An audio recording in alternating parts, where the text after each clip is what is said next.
Nakahuli po tayo guys ng 5 isda. So ayan, pinaihaw na po natin.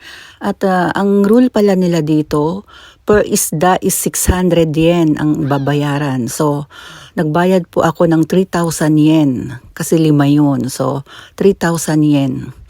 Nagulat kami. Kaya pala yung ibang Hapon ang pinapaihaw, ang hinuhuli lang nilang isda ay 2 o 1. Kasi para hindi ka mamahalan.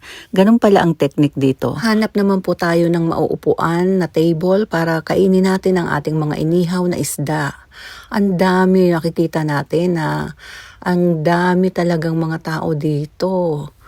Bawat pamilya ay nagbabanding, nagbabarbecue, nagfi-fishing.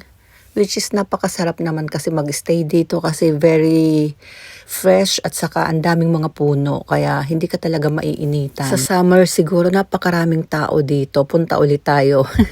Samahan niyo ulit kami. Halika po, kain na tayo.